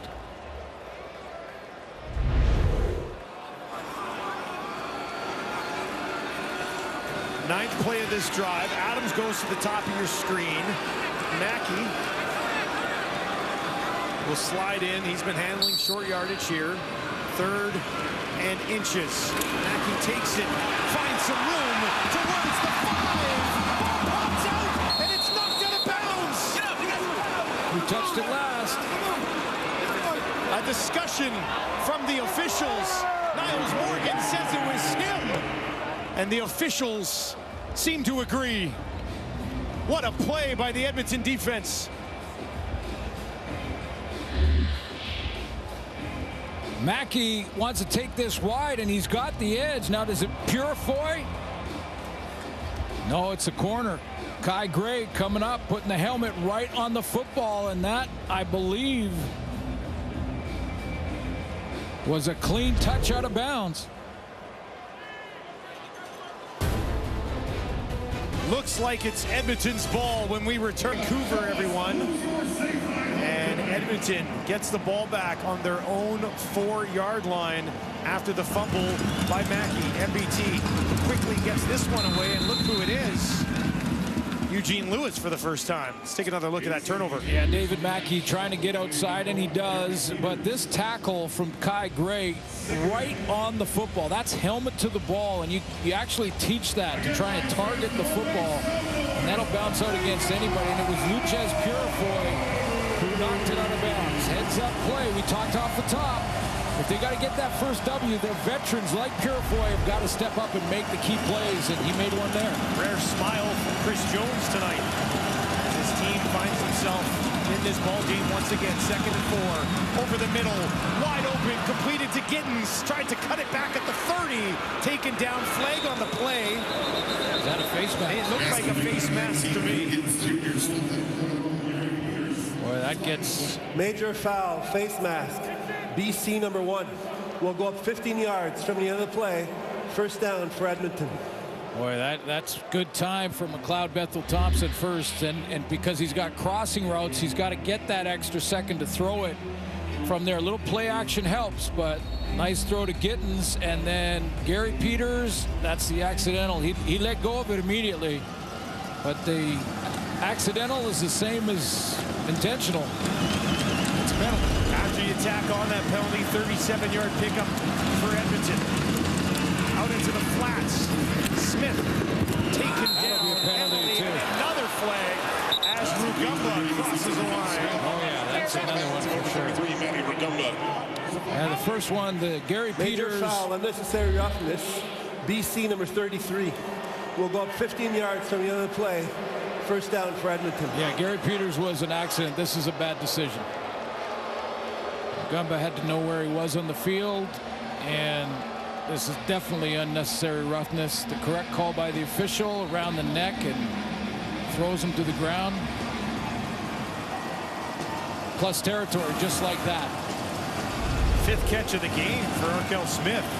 70 yards, leads the team. Edmonton already on the BC 36. MBT out to his running back, Kevin Brown. He's got a 1st down, takes it down to the 25, so a penalty-aided drive. But Edmonton is looking to get the lead back with about 10 minutes to play in the ballgame. Yeah, one time I thought when they went to the bench, McLeod Bethel-Thompson was talking to Trey Ford, and it looked to me like Ford was talking about his back out of the backfield. That if you don't see anything, especially with 3 or 4 man pressure, your back is out there. Kevin Brown is available in the check down. Bethel-Thompson over 200 yards passing. This time they'll dump it off, in behind him. And it's Gittens, tripped up by Ciante Evans, but a decent pickup on 1st down. Just think about how quickly things change. I mean, you are down inside the 10-yard line of the BC Lions. I mean, a fumble tipped out of bounds, and bang, they're in plus territory here. That was a 9-play, 96-yard drive that BC was working on. All that work for 5 minutes and 50 seconds disappears like that, and look where Edmonton is now. They're inside the red zone again, where they're over 90% efficiency on the season. Timeout, Edmonton. Eugene Lewis is not happy. with the coaching staff not getting that play. It looks to me, I'm speculating a little bit here, but it looks to me like that play didn't come in time, and Eugene Lewis went over to the bench and said, guys, remember the time count when they were down in the same area in the first half? Yeah, and they didn't call a timeout. Didn't call a timeout, didn't get it done, and then that's Jarius Jackson calling it. He's upset too. Just concentration, focus, take care of your job first. Second and 3. Field goal would put them on top, but they want more. Pressure coming. MBT gets it away, has a completion. Gavin Cobb, and a big catch for Cobb in his season debut. Well, I'll tell you what, that to me, with McLeod Bethel-Thompson throwing into that pressure, maybe his best throw, because this is blitz off the edge, and we saw Patrice Rene tattoo McLeod Bethel-Thompson in the first half and didn't get it out of there. It was a sack. He threw it into the teeth of this blitz and completed one. He knew he couldn't block him again, threw him into the teeth and completed it. Took the hit to get it done. That was Rene again. Great kitchen, first and goal from the BC8 Edmonton, looking for a lead here in the fourth quarter. MBT's going to take it himself, pushing through, taken down at the 1. And Prukop likely called in to finish the job here. There has been a hunger in McLeod Bethel-Thompson's game tonight, hasn't there? So all of a sudden, McLeod Bethel-Thompson is a runner. He looks like Trey Ford's working with him. maybe they're working both a little magic both sides, because I'll guarantee you the BC Lion defense did not expect quarterback draw. And that looked like a called quarterback draw. Drive that started on their own 4. 8th play of it. Prukop looking to push it into the end zone, and he does. Touchdown Edmonton. 4th of the season for Prukop. And the Elks go on top 18-13.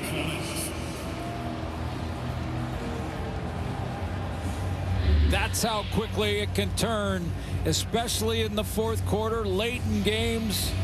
At a 1-point game, the Lions on the doorstep, and in literally 4 minutes, Edmonton crosses the goal line. 8 plays, 106 yards later, 2 big penalties also aiding that drive. And the play of the drive to me is when McLeod Bethel-Thompson on second down. The previous play is under automatic review by the command center. On second down here into the teeth of the blitz, completed that one for first down. Command center is going to review this last touchdown from Prukop. Sure looked like he was in, but let's take a look down the line here. Well, they automatically review all the touchdowns to take a look. They don't usually announce it, though. Well, it was ruled a touchdown on the field, so you saw him get pushed back out of it, but the initial push, unless the command center can see some definitive look, they can't see the first look because of that pile, so I don't think they'll see enough to overturn anything here.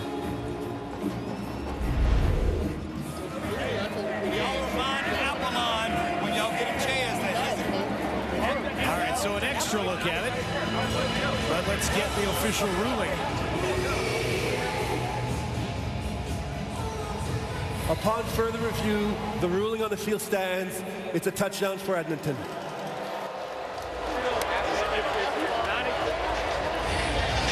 right, Edmonton gets the touchdown. They have a 5-point lead. They are going to stay on the field and look to tack on 2 more. Looking for a 7-point lead. Excellent decision. Bethel-Thompson quickly to his left. Throws it up for Geno Lewis, and it's picked off on the near sideline by Peters. Take it for Gary Peters could look for 2 here, and he's going to go all the way out, staying on his feet at the 30, and they finally take him down. Look who it is. It's Geno Lewis, who got back up, tracked him down, and finished it off. Edmonton's lead stays at 5. Good play by Peters.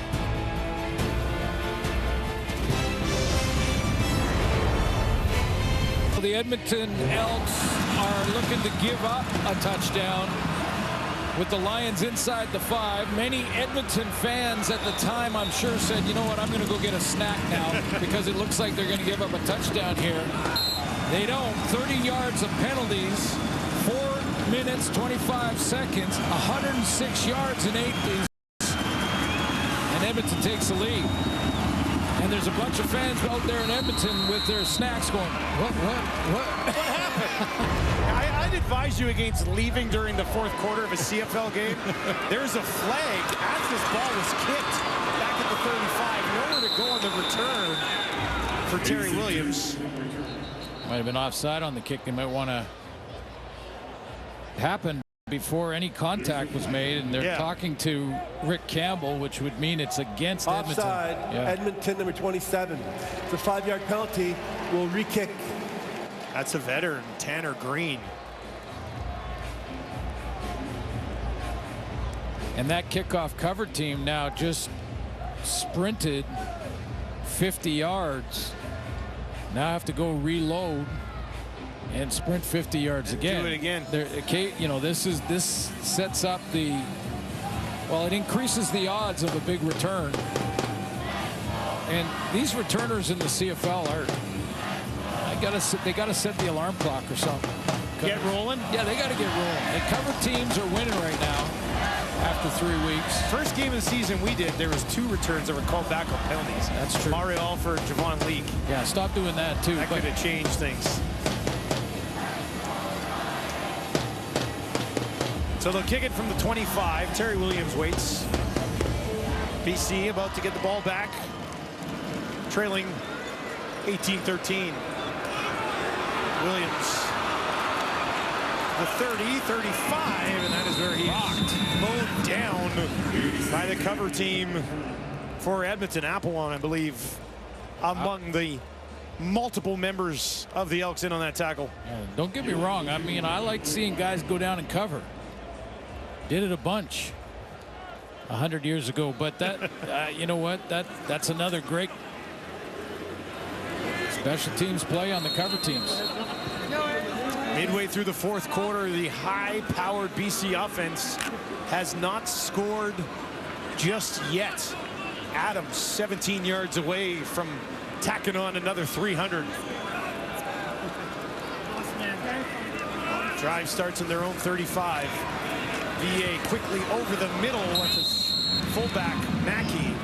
And he's got it for about half of what they need. Well, that'll help David Mackey. He fumbled that ball down inside the 5. That'll help him shake that one.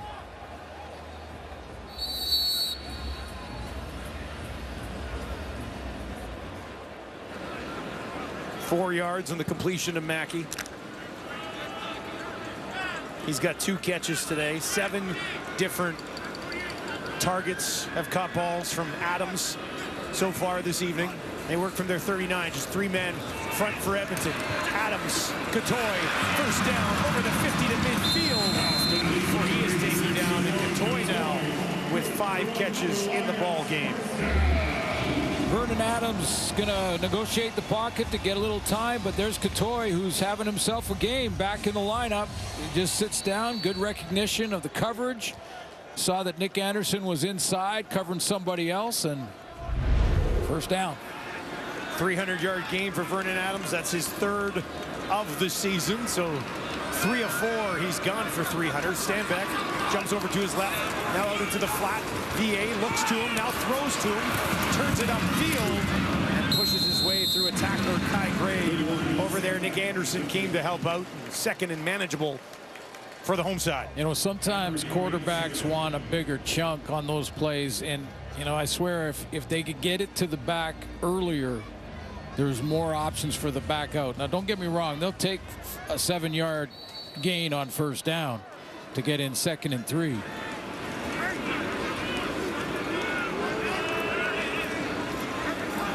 VA stand back again. I don't think so. Decent push right at the very end. Might be spotted just shy of the first down. Rick Campbell wanted a timeout there. Stop it. Ran down the official to get the timeout. Timeout, BC. See Vernon Adams saying an inch, maybe two. And that's it. I mean, the end of that football, the tip of that football is almost there.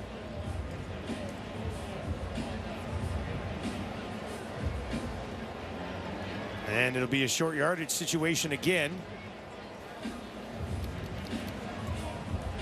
Mackey, who fumbled on the last short yardage situation, in that huddle right now with Vernon Adams.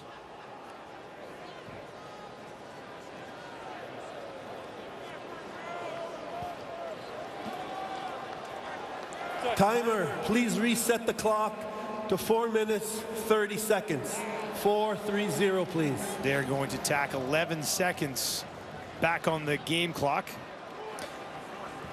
A little bit of an interesting, storyline over the last few weeks for short yardage here for BC.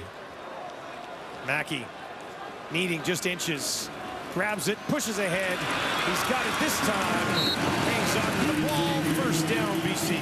Rick Campbell was, I wouldn't say criticized, but there were people questioning whether or not Vernon Adams should be the short yardage quarterback and take that extra hit when they're in these situations. And he said they do it in other leagues, and Vernon Adams, I'm sure, wanted to do it as well, so that's part of it. But I like what they got going here with that direct snap to their fullback in David Mackey.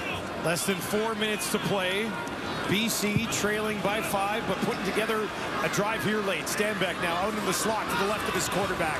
Adams with time, in trouble trying to get away, and he'll get positive yardage before he's taken down by Eric Black. Thought for a moment somebody finally got to Adams behind the line of scrimmage, but he had other ideas. Yeah, he had to really grind for those extra couple of yards. It looked like he was caught in the backfield.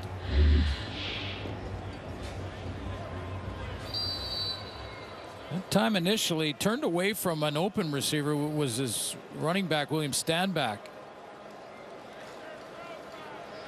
Noah Curtis was hanging on to him, looking for his 4th sack of the season. Eventually, Eric Black finished the job, but not before VA picked up 4 yards. They need 6 more.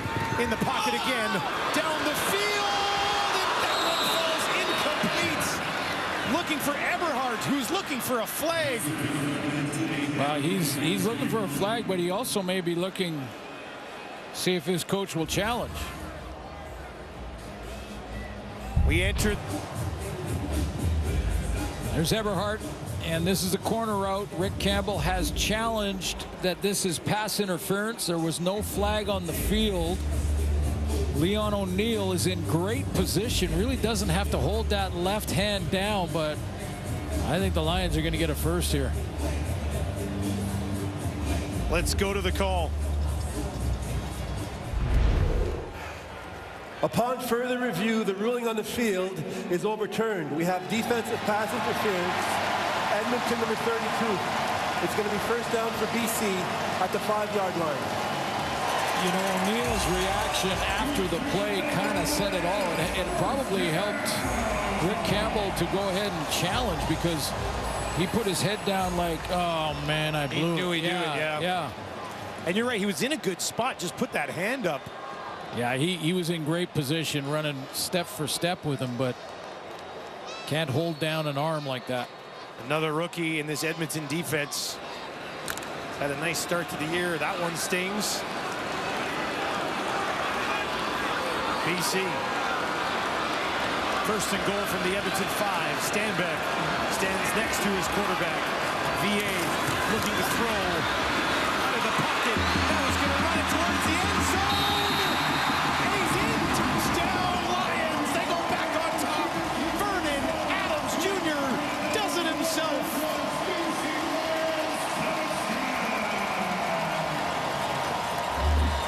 Now, Edmonton would be aware of the fact that Vernon Adams may take off and run down in this situation. The previous play is under automatic review by the command center. I don't think this was a called quarterback draw. He just didn't like what he saw in the initial read. Now let's see if his knee, well, they might come back and put on the 1-yard line. Yeah, I was a little surprised when they ruled it a touchdown so quickly. It does look like he was touched down after he went down on the play. Set it up at the 1, if indeed they do rule him down right there.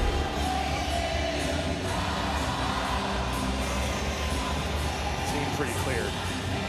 Not sure what that signal is. Upon further review, the ruling on the field is overturned. The ball carrier was down at the 1-yard line. It's going to be second down at the 1-yard line.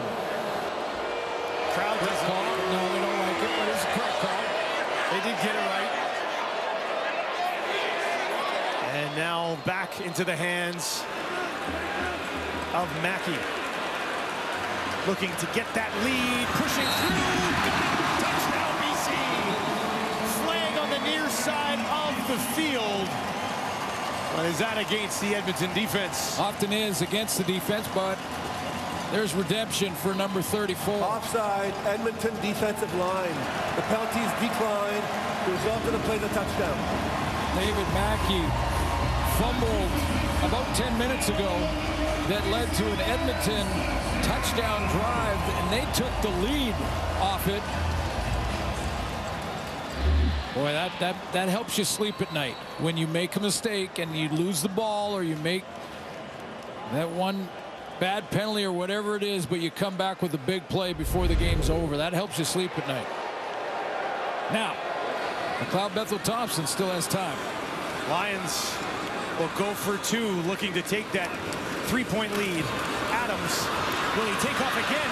Can be flush out of the pocket. There's a penalty flag for holding as he takes it to the end zone. But this will be coming back. Yeah. Holding BC number 59. It's a 10-yard penalty. We'll redo the convert. Yeah, there's no question. Kent Perkins is one-on-one here, and he is going to get the holding call. It was Elliott Brown right there. Well, some good, I won't say acting, because it was holding. Embellishing, maybe a little. Helped the call. Yeah, slightly. Assisted the call. All right, so they have to stick with their decision to go for 2. This takes them back. Looking to go up by a field goal. 3 options out to the right for Adams. Spins away, felt some pressure. There's a flag on the near side of the field. Adams with time. Back in the end zone, trying to drop it in there, and he does. Berryhill. He's got it. Flag pending. Lions on top by 3. Yeah, the flag is in the secondary, which would indicate it's probably against Edmonton. And Rick Campbell is motioning to decline that penalty.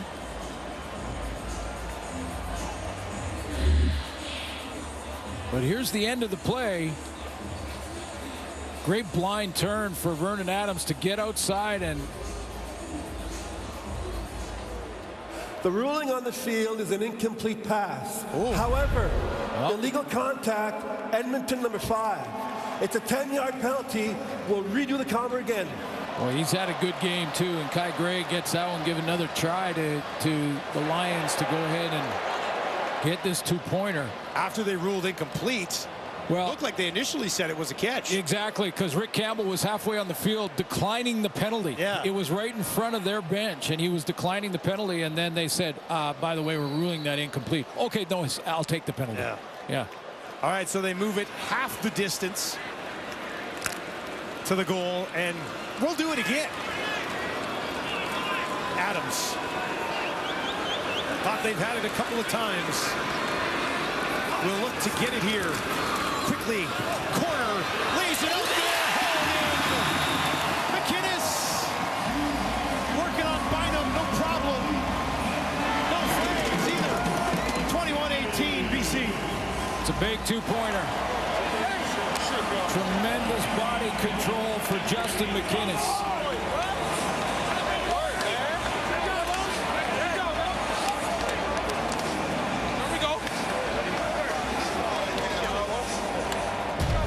Third time was the charm for the BC Lions. They have a cushion.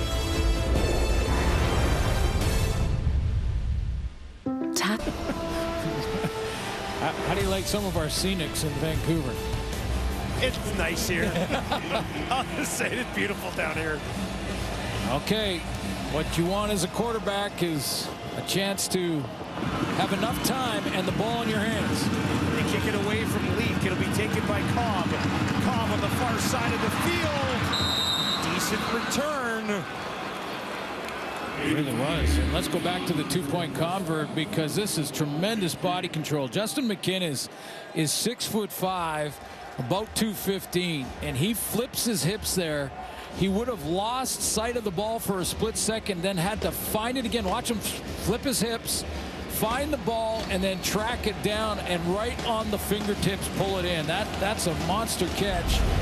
Makes it a three-point game, and to win, McLeod Bethel Thompson needs to score a major. Edmonton has dropped some close ones already this season. MBT down the field. Dylan Mitchell missed him. Looked for a big chunk right off the bat. Can't find him, and it's 2nd and 10. Offensively, though, you know, I said to win with over 2 minutes is plenty of time, but to win they need the major. But they're not, you know, I think you think field goal range first, you can extend the game into overtime depending on what's left on the clock. Mitchell had gotten open there. Yeah, he did. 2nd and 10.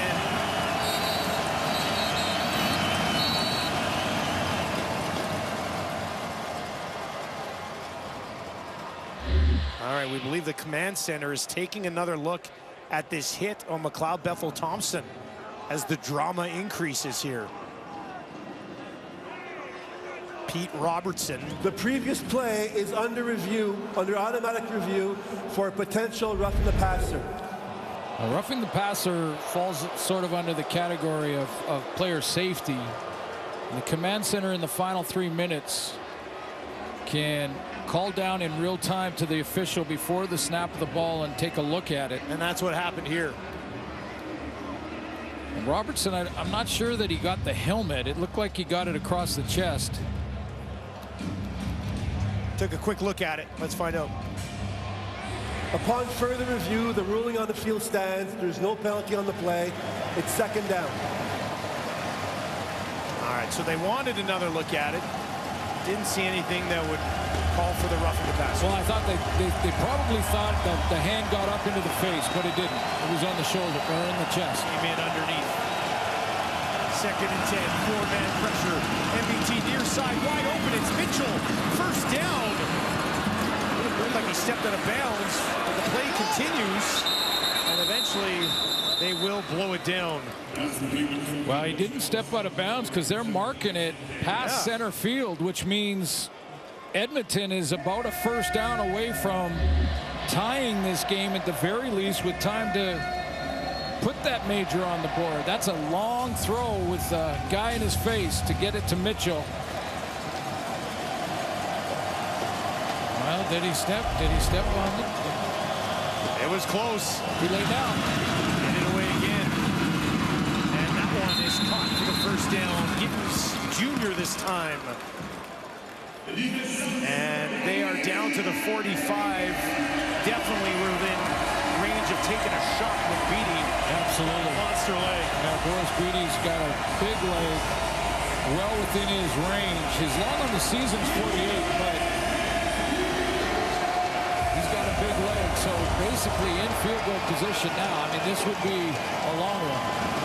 Still a ton of time for this offense. McLeod Bethel Thompson, BC's going to bring some pressure. He's in trouble, got it away just in time. Could not take a sack in that situation, and he managed to get that ball away. So where the ball's at now would be 52 yards. The tee is set up 7 yards from the line of scrimmage.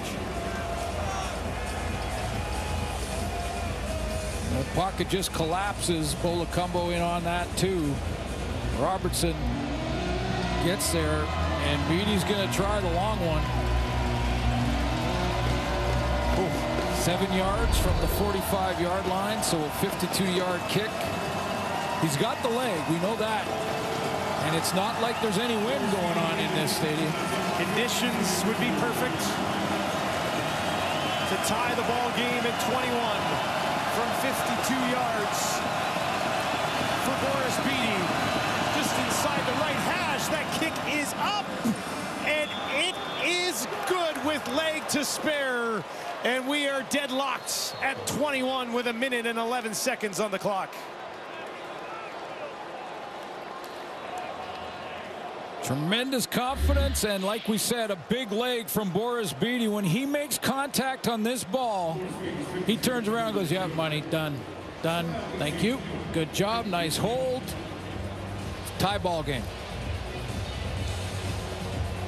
And still 71 seconds for Vernon Adams, who just happens to have the most accurate kicker in CFL history on his side in Sean White. Another thrilling finish here in the Canadian Football League.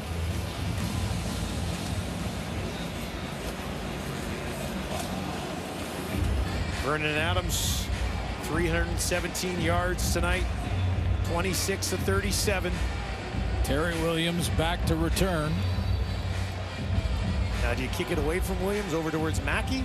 Well, I think the way they're going to run it is Williams will try to track down this kick no matter what direction they try to do it. Mackey's there to be his lead blocker. Beatty drops it in there. Williams takes it at the 5. Mackey in front of him. Williams tracked down shy of the 30. Eric Black on the tackle. And Vernon Adams gets the ball with 64 seconds remaining, looking to take his team to a 3-1 start to the year. 11 career winning drives for Vernon Adams. This is something he's very familiar with. And there is time. Needing just a field goal.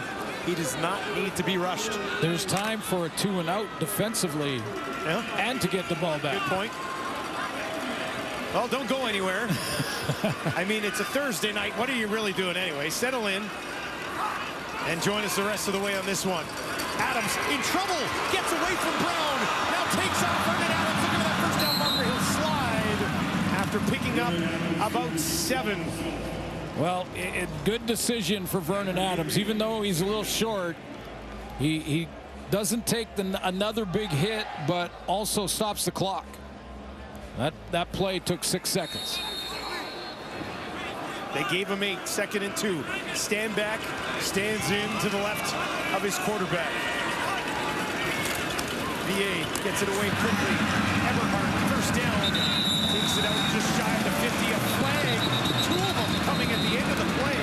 One behind Vernon Adams and one in the secondary.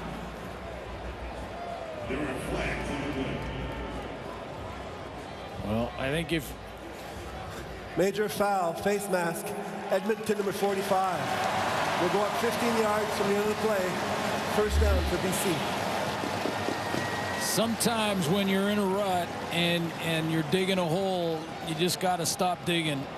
That's your first step, and it just compounds. And now the Lions could technically run 2 plays, running plays, and attempt the game-winning field goal. Sean White warms up in waiting on the sideline. 9 penalties in this game for Edmonton. This one was a big one. Adams trying to find some space. Taken down by Morgan and Brown, both there, and that'll bring up 2nd down.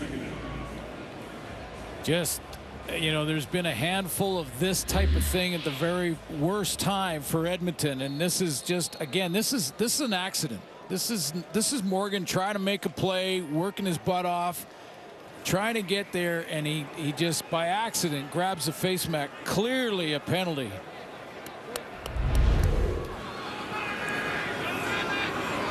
Clock inside 20. They'll give it to Stanback right up the middle, down to the A reasonable kick for Sean White. Gets him a first down as well with that 13 on the clock. Well, they might want to even run one play. Brendan Adams is trying to figure out, should we run one play or attempt the game winner now? Well, the whistle is blown. Oh, they'll just run it down and then call the time. Yeah. And call the timeout. Yeah. Now the Edmonton Elks have started the season 0-3, losing their last 3 games by just 3 points. BC. I don't know how I can say it, but this would be even more of a heartbreaker than the other 2 that they've lost. Yeah, exactly. I just and again the handful of plays and the handful of decisions. Please put 2 seconds on the clock. 2 seconds. Now there was an errant snap earlier that Flintoff didn't handle, and this is a challenging kick. I mean, Sean White is money, and he's been that all season long. But whether it's Beatty going the other way or Sean White going this way, right now those goalposts look like a postage stamp. A postage stamp is something you put on a letter years ago. Sean White has hit 27 in a row. A 42-yard field goal to win it. He does! A winner for White. And the Lions take it 24-21. What a finish at BC Place as the Lions go to 3-1 for the 3rd year in a row. And the Elks drop to 0-4.